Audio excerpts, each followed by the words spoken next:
I was not aware of how very appropriate this sermon is. I suppose that was spirit working in the unconscious and subconscious. But my sermon is called A Life-Affirming Gospel in a Death-Dealing World. And I thought, what a boring sermon title.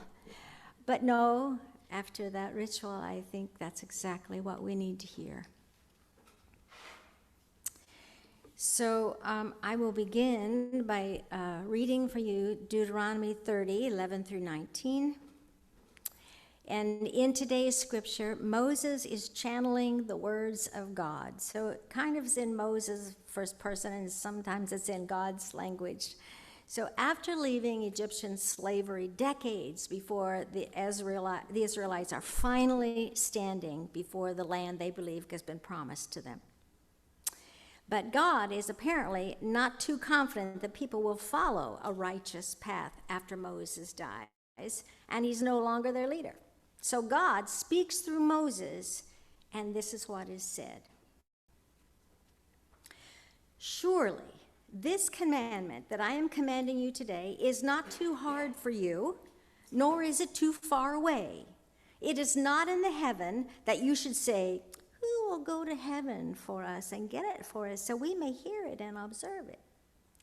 Neither is it beyond the sea that you should say, who will cross the other side of the sea for us and get it for us that we may hear it and observe it? No, the word is very near to you. It is in your mouth and in your heart for you to observe.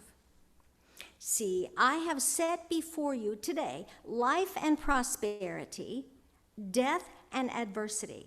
If you obey the commandments of the Lord your God that I am commanding you today by loving the Lord your God, walking in God's ways, and observing God's commandments, decrees, and ordinances, then you shall live and become numerous, and the Lord your God will bless you in the land that you are entering to possess.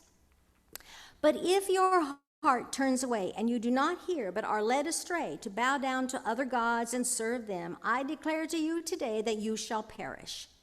You shall not live long in the land that you are crossing the Jordan to enter and possess.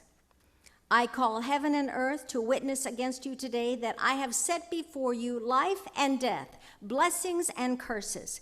Choose life so that you and your descendants may live, loving the Lord your God, obeying God, and holding fast to God, for that means life to you. So on this day, we remember the 43 trans people who were violently murdered because of their gender. It might make sense to ask ourselves, how can people be so callous and so cruel as to violently hurt people? What is it in the world that leads to this kind of tragedy? And a better question would be for us to ask today, how are Christians to be in the midst of this, and what makes us different? Or does it? Now, obviously, we would not condone murder, but then again, some would say that the death penalty actually belongs in that category. And what about homelessness or lack of adequate health care? Aren't those forms of violence as well? The scriptures are clear that we are to live differently from the world. So how do we do this? How do we live in the world, but not of the world? So today we focus on how Christians are called to be different from the world. And there's much dispute about how to do that. God's ways versus the culture's ways. Some Christians choose to put limits on what women can wear, no lipstick, and then there's no dancing, right? Or in our own tradition, in the disciples' tradition, and then we don't use pianos and organs in our services either. It's not in the Bible, so we're the real Christians. Some Christians refuse to drive cars or use electricity or allow zippers in their clothing. I'm talking about the Amish here. Still others refuse to consult a physician and allow vaccinations. That's in the Christian Scientist movement and a whole bunch of people today. All of these are outward signs of rejection of the world that they deem they deem to be bad. And it is true that for some, that with a perverted sense of godliness, they can justify murdering people who are supposedly different, like those Muslims or those enemies or those trans people. Others don't trust anyone who is not their brand of Christianity and pull their kids out of public education and homeschool them to teach them their own version of education instead. Some believe the world teaches bad things like contraception and reproductive freedom for women. And some have bombed Planned Parenthood clinics to make that statement. Others think that sexual minorities signal moral depravity, so they refuse to hire someone who is gay. Or if they're hired, they fire them. And this just happened in Brooklyn this last month when Bishop Nicholas DiMarzio fired a popular music teacher for being gay and then tried to issue a gag order by promising a severance package if he wouldn't talk about it. And the Detroit Archbishop, Alan Vigneron, who urges gay conversion therapy and who openly fired an openly gay teacher just because before she became eligible for a pension, when he discovered she had married her partner. And Indianapolis Archbishop Thompson, all of these are Christians, who threatened to expel a high school senior if he didn't stop defending a teacher who had been fired. Christian people engaging in ugliness. So how do we know what a Christian looks like, especially when there are some gray lines and some uncertainty? In the Western culture, particularly in the US, so much of Christendom believes that anything that has to do with the body and sexuality is the way of the world, such as those who are not male or female or who dare to define themselves the way they believe God defines them, and some who clearly say, I am not the gender you think I am the gender I say I am. So how do we know which is the way of the world and which is the way of God? There appears to be some significant discrepancies here. How do we know the world's perversion, which is the right way, versus the righteous way?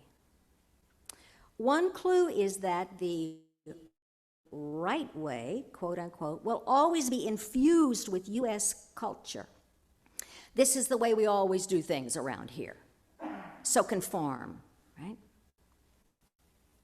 Fit in or else. But the righteous way of Jesus will most likely always be countercultural, and as such may upset some people.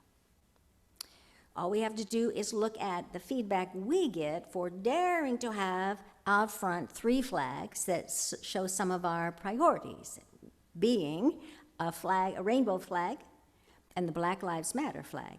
We get flack for that, countercultural in this neighborhood. So the Apostle Paul taught us to live in the world but not be of the world, and he framed it very simply. We are not to be conformed to this world, but to be transformed by the renewal of our minds. So we'll know which culture it is, if it's the culture and the world, or if it's God's way, by the renewal of our minds. So how do we step out of our heads and move toward renewal? Paul put it quite simply in his argument that he makes in the book of Romans. In summary, he writes, we must understand the gospel is not about us. It's about the grace of God. It is not about our ego and our pride. It is about God's forgiveness. It is not about our separation, but always about the wideness and the depth of God's love from which we cannot be separated. So the righteous way is not about us, and neither is it's about us versus them. It's about God. So, how do we do this? Where is God in this? Well, the Hebrew prophets make it quite simple. Just as Paul says it's not about us, it's about God. The prophets, Micah, Jeremiah, Ezekiel, probably some of the others too, said it's not about your religion either. All those religious rituals and holidays, no. They all said, it's about taking care of the widows and the orphans and the aliens in your midst. So to put it in our language, it is to look after the homeless, the hungry, those living on the streets, those LGBT kids kicked out of their homes by their parents. It's about the asylum seekers at our borders, fleeing gang violence and lawlessness and certain poverty and death. It is to protect the future of our children and our children's children from climate changes and ecological destruction. In summary, the Hebrew prophets were highly critical of religious show and tell. I can think of some politicians and TV preachers who were all about show and tell, but rather, the prophets, it's about righteous acts of mercy. So, on this day of remembrance, let's focus on what Jesus taught. And I'm going to ask you the question here. For him, we are guided by one principle, one word, and it is love. A little louder, please. Love. It's about loving ourselves as made in the image of God, and then loving others by the same standard that we love ourselves, right? It is to love our bodies in whatever configuration they are in, and love other people's bodies in whatever configuration they are in, treating one another with respect and integrity and with love. So, on this day of remembrance, let us return to the story of Moses. God gives the Israelite people a very, very simple test. We have a simple choice. We get to a righteous life. We get to understand God's way. We simply ask ourselves, am I choosing life or am I choosing death? Now, let me give you an example. I had a conversation with a conservative pastor, much beloved by his congregation, who believed personally that homosexuality was a sin. Now, I have a real problem with that kind of a stance, but I listened as my pastor friend spoke.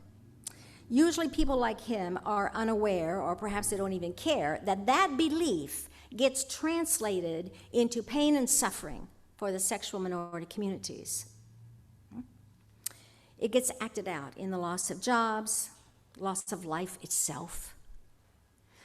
This is to believe that homosexuality is a sin is usually to choose death, even though they don't think about that, all right?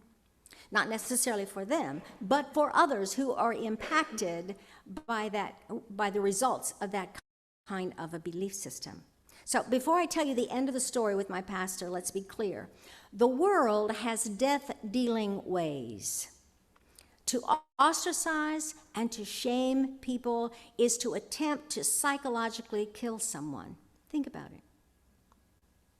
To refuse to hire or to fire someone is an attempt to starve someone to death.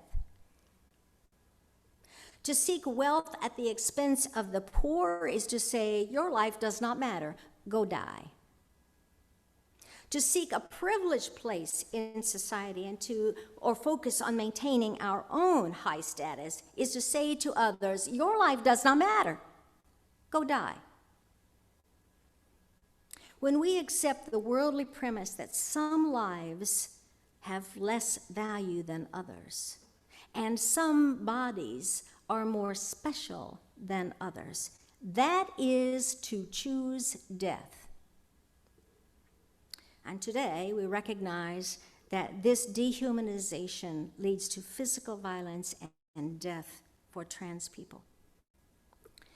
Now, Jesus taught his followers to be as wise as serpents and as harmless as doves. So let's put on our serpent mind, for we dare not forget that the world traffics in death-dealing ways. It doesn't have to be that way, of course. Humanity can instead choose life. Back to my pastor friend. To my great surprise, in that same conversation, he then tells me that he would never preach against homosexuality. He would never shame anyone, and he would never agitate on this topic in any way that might be harmful. He would always advocate for the sexual minority communities, regardless of his own personal thoughts on the matter. I was stunned to hear that and gratified. It is as if the pastor stood on the mountaintop with Moses and God and hears, I set before you life and death, choose life. And he knew that to do those things that usually accompany, I don't believe that homosexuals are some negative there, or not saved or whatever, to do that is to choose death. And so, my friend chose life, even though it didn't quite fit for him personally. He chose life. By asking the question, where is life and where is death, even though for him it was a religious thing and appeared to be wrong, he could see the cultural dis-ease on the matter of homosexuality. And he could see where the righteous life is to be lived. It is always on the side of love, always standing on the side of love. And I knew that the gay people in his congregation would be safe and well cared for, and never preached on that topic. So to choose today's status quo without consideration of tomorrow's suffering is to choose death. I'm going to repeat that. To choose today's status quo without consideration of tomorrow's suffering is to choose death. And now the world has brought us to this genocidal journey, to the edge of ecological disaster. Why? Because the world does not know what love is. I'm going to repeat that. The world does not know what love is. Ego, I love myself because I'm full of ego, right? All right. Let's be clear. The world, the lost, cannot lead the way toward healing and wholeness. The world does not know the way to life, only the trajectory of death. Only those who live in love will choose life. I'm going to tell you a story. It's not in my notes, but there is this old-time movie called The Poseidon Adventure with Shelley Winters, and the Poseidon goes upside down, and there's a bunch of people who follow the captain to safety, right? Because it's still floating and hasn't hit the bottom yet. Right? And Shelley Winters and her little core of people figure out that the boat is upside down. If the boat's upside down, what they have to do is go towards the bottom of the boat, which is up high, right? So there's this pivotal scene of this cadre of 6 or 7 people who have got it figured out which way to go down to the basement, which is to the top, and be rescued. And then there are hundreds of people coming the other direction, and they're going to the top of the ship, which is to the bottom of the ocean floor. And there's this tangle of, no, you're going the wrong way. No, you're going the wrong way. No, we know. And they were following the captain, and they knew, yes, we're going to follow the captain because the captain is the authority and going to take us to safety, right? And so they part company. And the viewer knows that all of those people are going down to their death, to the bottom of the ocean, because they're not paying attention. Right? They've handed over their thinking power to someone else who has said, this is the way we do things around here. This is the status quo. Right?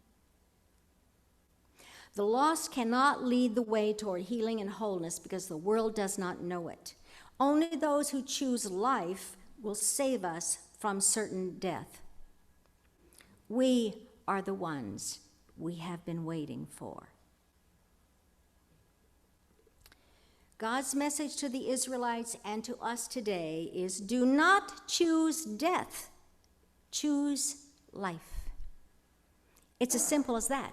And love always leads us to life. How can we affirm life and its blessings?